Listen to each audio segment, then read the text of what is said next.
Salut! În cazul în care ați avut parte de o întrerupere a alimentării sau de o schimbare a bateriei, este posibil ca radioul să intre într-o stare de siguranță, ceea ce înseamnă că va solicita un cod de deblocare. O să demonstrez în acest video cum să obținem codul și să deblocăm unitatea multimedia a acestei mașini. Suntem într-o Dacia Logan 2, modelul navigației este Media Nav Evolution 2, dar această modalitate o puteți folosi pentru o varietate mai mare de modele similare cu aceasta. O să fie nevoie prima dată să extragem unitatea radio din bordul mașinii, să identificăm numărul de serie, număr de serie pe care îl vom folosi să generăm codul de deblocare radio pe radiocodgenerator.com. O să avem nevoie de o pârghie de plastic ca aceasta sau similară și un trox de 20. O să începem, folosim pârghia de plastic, o să eliminăm acest plastic care înconjoară unitatea multimedia, începând din această zonă.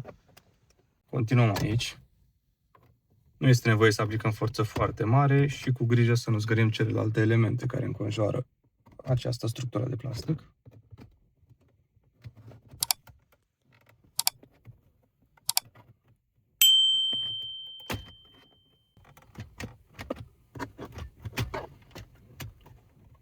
Acum acest element este susținut de doi pini principali în partea de jos. Este nevoie să împingem puțin.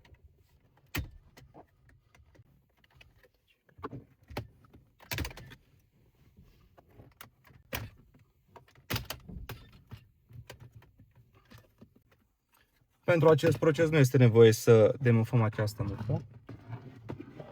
Acum radioul este susținut de 4 șuruburi. Să începem cu acesta.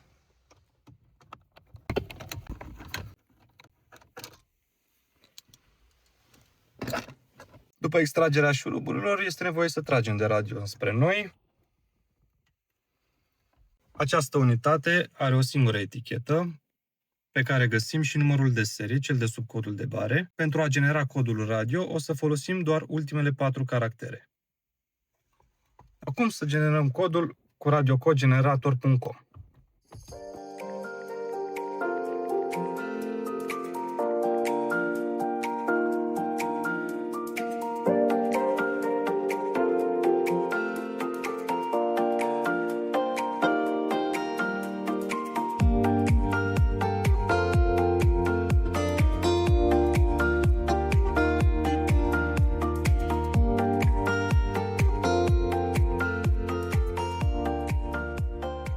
Acum să introducem codul.